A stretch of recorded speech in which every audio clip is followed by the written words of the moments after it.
Hey Optimancers, Chris here. If you watched my video last week on my Mercy Monk build for the 2024 Player's Handbook one-shot on the Insight Check YouTube channel, you should also know that the one-shot took place last Thursday with Kobold from Pack Tactics, Colby from D4 Deep Dive, and myself as the players. I'll link our session up above. I want to give a rundown of what happened and the takeaways I had from the session. So, to start with, our characters. Unfortunately, I can't give you links to character sheets since D&D Beyond character sheets aren't set up for the playtest. So we made Roll20 character sheets, which I can put up on the screen for you. We were 15th level, and how equipment was determined is a whole video in itself.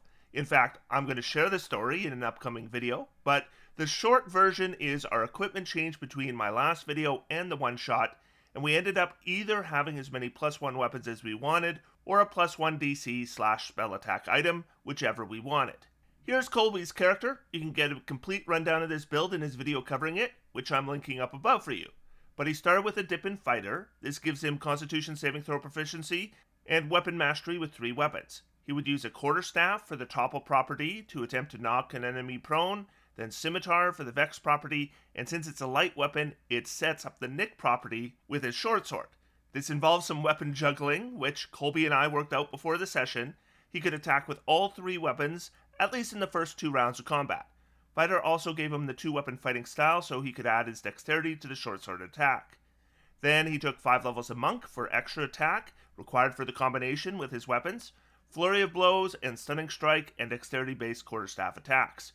With Flurry of Blows, he could get up to 5 attacks per round, then 9 levels in Circle the Sea Druid. He was excited to try out Conjure Minor Elementals with a 5th level slot for 48 extra damage on all 5 of those attacks. He also wanted to try out the new Conjure Animal spell with his 4th level slots, and we talked about this beforehand, because with the new Conjure Animals, what you want to do is push enemies within 10 feet of the spirit animals, and then you do a spell attack against them for 3d10 plus wisdom damage at 4th level. Then another attack at the start of their turn. With Wrath of the Storm, he could potentially use that for some extra damage and pushing enemies into conjured animals. And here's Kobold's character. He started with a 1-level dip in Sorcerer. There's no subclass with a 1-level Sorcerer dip in the playtest. Now you need 3 levels for that. But it did give him the Shield spell, Silvery Barbs, and Constitution saving throw proficiency. Then he took 14 levels in Light Cleric, and here was the plan he came up for with his character. First, he would give the party's Hero's Feast and Death Wards at the start of the session. And then he would upcast Spirit Guardians, and with his actions after that, he would use cantrips or dodge. And with our final fight, this is what he was most excited about. The playtest cleric gets Divine Intervention, allowing them to cast a 5th level or lower cleric spell without a spell slot and just using an action. So he wanted to use it to cast Hollow, which normally has a 24-hour casting time to give the enemies vulnerability to our damage. Now we had a bit of a discussion beforehand on what type of damage type that would be. Kobold was originally planning on force damage, since monks can do force damage with unarmed strikes, but that would require Colby to get a 6th level in monk, which he really didn't feel he could afford on his build. We decided instead, since Conjure Minor Elementals was Colby's big play and it does cold, fire, or lightning damage, that if I went with a Warrior of Elements monk instead of a Mercy monk, I could do those damage types as well. So we could choose one of them to take advantage of vulnerability. As for my character, I ended up being 15 straight levels in Warrior of the Elements Monk. I was originally planning a fighter or rogue dip and then use thrown weapons, since if you draw and throw the weapon, you don't really need to worry about weapon juggling since the weapon is automatically unequipped after you throw it. But enough of you commented how excited you were that I was going to go straight monk.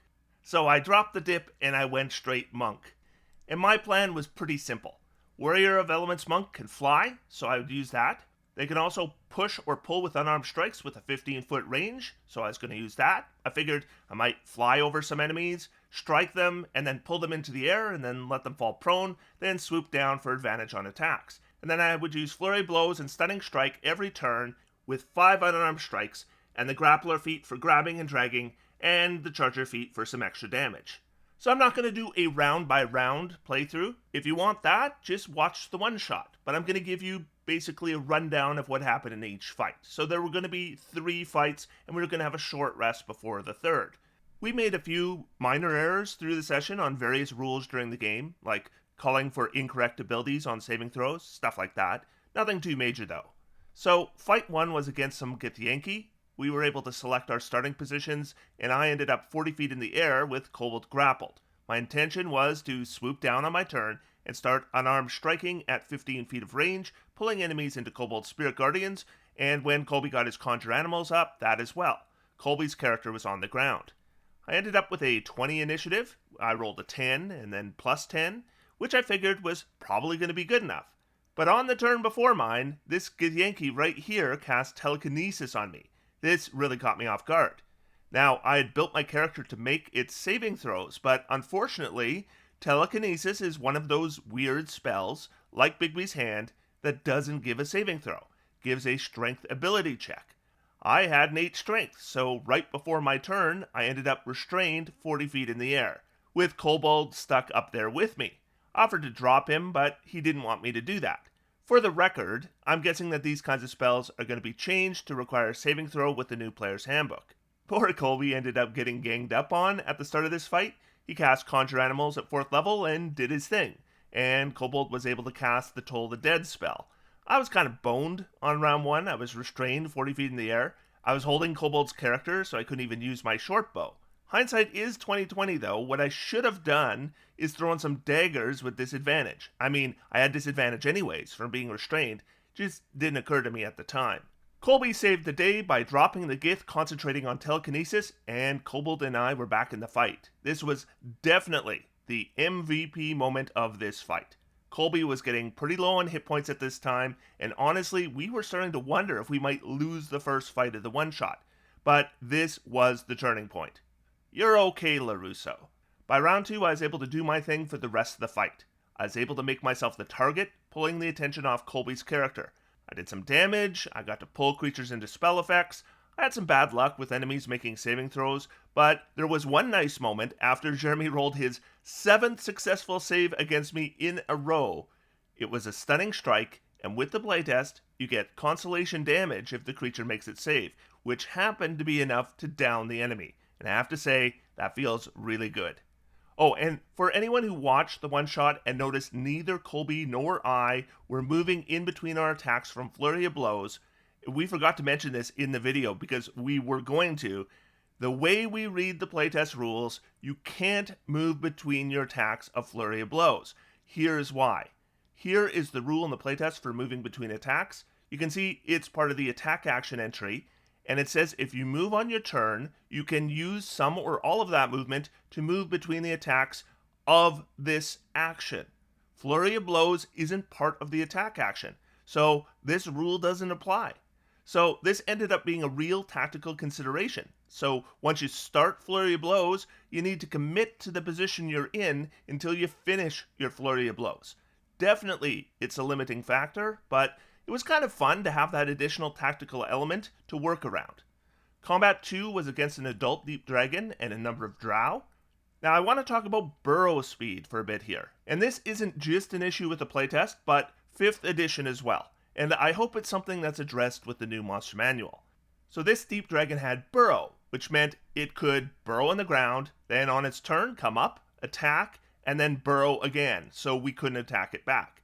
Now, there were some comments that we should have readied attacks for when it popped back up, but unless it pops back up within our reach, then we're pretty much limited to ranged weapons, and we'd only be getting one attack, and the dragon is getting its whole routine, and we're not controlling the battlefield at all. I don't see us winning the fight that way. Burrow speeds don't work through solid rock, unless they say specifically otherwise, but with this particular environment, it had plenty of loose earth to move through. Though I was reminded by a couple players I played with of a technique we came up with to handle this kind of situation.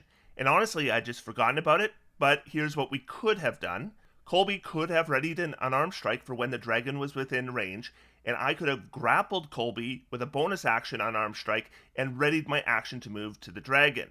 Thus, I'd bring Colby along, and he could have used the unarmed strike to try to grapple the dragon, preventing it from burrowing. This technique worked really well for me previously, but with the playtest is grappling now provides a saving throw, and this dragon had legendary resistances, so I don't think it would have had the same success as the other time I employed this strategy. Now, as we were contemplating just running away, our DM Jeremy decided to stop employing the tactic, which I think is the right decision. It definitely would have made the fight harder, but it would have been a long and boring slog.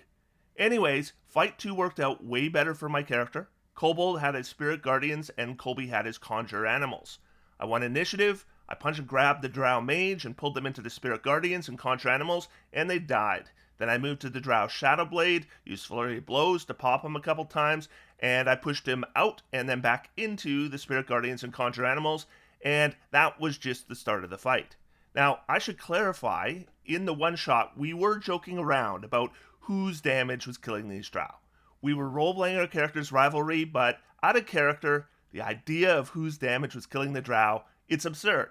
We're employing teamwork that all 3 player characters are contributing to. Of course, it's all of our damage. And that's true in all 3 combats. The Deep Dragon cast slow on the party with a lair action. I made my save, and Colby failed his, and it pretty much screwed him for the rest of the fight. Though that's not entirely true either. He couldn't do his attack routine that he had planned for his character, but he was concentrating on Conjure Animals, and I was pulling enemies into it. And man, that spell delivered, particularly thanks to a lot of critical hits on Colby's part. But even without the luck, the teamwork combinations we were employing are effective enough that I think the combat would have gone our way even without the luck. And I have to think the turning point of the fight was the turn where I was able to burn all 3 of the dragon's legendary saves. This set it up for its big downfall later. Another moment for my character I really enjoyed was there was this Drow Shadowblade that we just hadn't been able to finish off. This is the one I had pushed and pulled on the first round of combat. It was still alive. It made a ranged attack against me. I reflected it, and I downed them. That felt awesome. The fight ended when the dragon flew to the top of the cavern. I flew up to it, hit it with a stunning strike, and it fell into Colby's Conjure Animals for the killing blow. And this was a good combat for my character. Basically performed exactly as I hoped it would. And our teamwork dynamic of Spirit Guardians and Conjure Animals and pulling enemies into them was massively effective. And I think the slow on Colby's character, although I'm sure it was frustrating for him, didn't really have a huge impact on the results because his Conjure Animal spell might actually be the MVP of Fight 2. With the exception of round 1 of the first fight, I think my build had been performing pretty well. I was called to make a lot of saving throws, and I made every single one. I was delivering the damage I was expecting, and having pretty good success with the force movement teamwork tactics that we planned. The big moment for my character, though, came on round 1 of fight number 3. So this was the final fight. So it was the one that Kobold had planned the Hollow spell for, and Colby was going to use his 5th level Conjure Minor Elementals. And yes, that's a Beholder. And yes, the blue area is an anti-magic cone. And those are some beefed up ogres in position to block the bridge, which was going to make moving through the 70 feet of squares needed to get out of the cone pretty difficult for the other 2 players. I mean, I think without the benefit of magic, I think getting past even a single ogre to get out of the anti-magic was going to be a multi-round proposition. However, I won initiative, and I'm just going to play what happened. This was fun, and the biggest moment for my character in the one-shot. I'm going to just for reference, since we have anti-magic, here is the list to determine if something is magical. This is official. Is it a magic item? Is it a spell? Or does it let you create the effects of a spell that's mentioned in its description? Is it a spell attack? Is it fueled by the use of spell slots? Or does this description say it's magical? This is beautiful. I don't lose my fly speed in the anti-magic. I don't lose my elemental strikes. I just can't do the crappy environmental burst, which I was never going to do anyway. First up is Johnny. Are you going to get me out of the thing? I guess I got to. Yes. Awesome. Man, you're a drain. All right. No. I am going to spend 1 discipline point on just getting my environmental or my elemental strikes up. And I will spend my bonus action and another key for Step of the Wind. I think you mean discipline. All right, come on. Yeah. Whee! All right, where can we go? We can go anywhere within 110 feet. I like right here. All right, unarmed strike. All right. I'm looking forward to the one-turn kill on the Beholder. Let's go. All right, that's an 11 for damage. Um, 20 points, 11 damage. Yep. and I move down, so that'll be a charge for 2. And then I want him to make a strength save. All right. Definitely did not anticipate being able to move 110 feet. That's cool. Strength save is 16. Oh, that's too good. All right, well then make a con save. 14. He There is you go. stunned. Oh, no. With my second attack, I am going to grapple him. Oh, you're just like pivoting him? Yeah. I want him to be facing this way. Do you just want to turn him? Yeah, I want to turn him like a clock. Move him from 6 p.m. to 3 p.m. I'm moving him around like an anti-magic flashlight now. It's like turning him around. Yeah. Get your hands on the steering wheel, just driving him. Yeah. On the eye stalks. It's good. This is what you get, dork. Yeah. Nice. Yeah. you did, All right. yeah, you did actually solve this fight in one go. That's gross. Oh yeah, yeah. I won this combat for you nerds. And yeah, the combat was effectively over at this point. Kobold's character got petrified by a Beholder Eye Ray, but he had gotten his Hollow spell off, which was his big play. And Colby got his 5th level Conjure Minor Elemental spell off, which, thanks to Hollow, meant 4d8 times 2 extra damage on every attack. In fact, his base damage was kind of irrelevant. And with the Beholder grappled by my character for the rest of the fight, it didn't really have any way to turn the tide. And my damage was straight up doubled, and because of the grappler feat, I had advantage on every attack. Our damage rolls as we cleaned up the combat were pretty absurd. I did 123 damage with 1 turn of attacks on the Beholder, and the final hit of the combat was a crit by Colby for over 100 points with a single hit. And so after the first turn of that combat, the rest was pretty much just cleanup. So I have some takeaways from our one-shot. Now, one thing to remember is this is a small sample size. We're talking about 3 fights on 3 maps with 3 character builds when the combinations are endless. So keep that in mind. But the playtest monk is really good. I utilized deflect energy constantly, and I was a bit concerned about deflecting only 1 attack when facing multi-attack, which we were in every fight. But the thing is, the creature's multi-attack, you deflect 1 of them, maybe another misses, and maybe you get hit once. And it felt pretty good, but not unbalanced. Monks are solid defensively without being godlike. I never fell below half hit points for the entire one-shot. Enemies were constantly doing damage types beyond bludgeoning, piercing, and slashing, and I didn't need to worry about that. So the upgrade to deflect energy is really nice. Taking along the passenger with a 10th level upgrade of Step of the Wind, at least in our one-shot, was a game changer. I used this to get Kobold out of the anti-magic, and I still had my action left to stun, grapple, and turn the Beholder. I say this all the time, but I'm going to say it again, because this comes up all the time. DPR is a factor in builds, but I think this one-shot is a good demonstration on how those White Room calculations can be overvalued. If you watch the one-shot, the big moments, for us, usually weren't damage. Grappling and turning the Beholder did 0 damage, but it won the fight. Making saving throws versus failing them had a huge impact. And if you are petrified or slowed because you failed a saving throw, it doesn't matter how much damage your calculator said you would do, assuming these things wouldn't happen. If my character had been slowed along with Colby in that second fight, it may have gone very differently. Making that saving throw was pivotal. So when you hear what's almost my catchphrase at this point, I like to make my saving throws, that's why. Mobility is also important. It's a bit ironic that the only non-caster was the only character capable of flight, and of course I had the best movement speed. My character's mobility was an absolute game changer in both the second and third combats.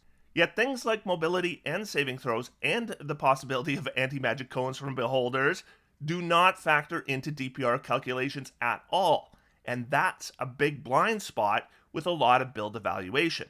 Monks are still vulnerable to telekinesis and Bigby's hand, since those don't involve a saving throw mechanic. I think this is going to be changed in the upcoming Player's Handbook, just like grappling and shoving is now saving throw based, but we'll see. But in Combat 1, that vulnerability of my character did take me out of the fight for a full round, and fortunately, just 1 round. I had taken the Charger and Grappler feat, and I hear a lot about the Charger feat, but I have to say, on my build, the grappler feat was the star. I don't know if it's going to appear this way in the player's handbook, but this is a really nice feat in the playtest, so I was glad to have a chance to show how effective it can be. Now, Charger added a bit of damage, but I'm not sure things would have been different in any meaningful way if I hadn't had it. But my big goal, as I mentioned in my last video, was to demonstrate that you don't need to multiclass out of the playtest monk at level 5 to be optimal. And I think I did that. I mean, if I had multiclass out of monk, I think combats 2 and 3 would have looked very different, and not in a good way. Say what you want about the Martial Caster divide, at least in this specific example, the key for us winning was to have a mix of both. Casters made the martial character better, and the martial character made the casters better. It is a bit hard to evaluate the Conjure Animal spell from our playtest, or at least I would caution against it, as there was an unusual amount of luck on those spell attack rolls, but from a gameplay perspective, I think the spell is great. This is a teamwork spell, and on the whiteboard, this wasn't the best spell Colby had, but I think with my character and his working together, it was. I like spells like this that encourage teamwork. I don't think Conjure Minor Elementals needed a playtest to see it's overtuned. It's overtuned. I expect that's the feedback the designers got, and I expect it's going to be addressed before publication. Divine Intervention should probably limit your options to spells with a 1-action casting time.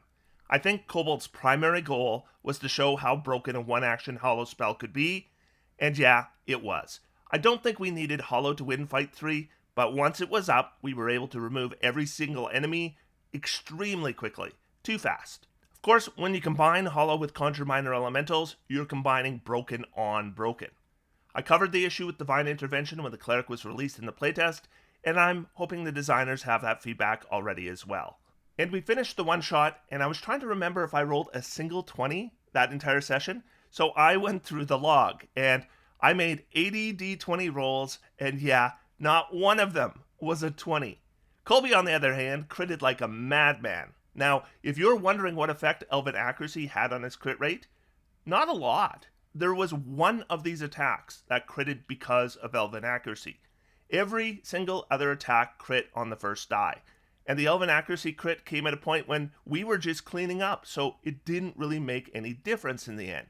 I think there were a couple attacks that might have missed without Elven Accuracy as well. I couldn't tell through the log, but definitely none that were pivotal. Now, I don't think we got a good measure of the playtest Cleric in this one-shot. Kobold mentioned afterwards he hadn't cast any of his higher level spells through the game. He mostly just cast Spirit Guardians and Toll the Dead, and we already know how those work. He had a Conjure Celestial spell prepared, which I would have loved to have seen in action, but it was never cast. Anyways, that's what went down in our playtest one-shot.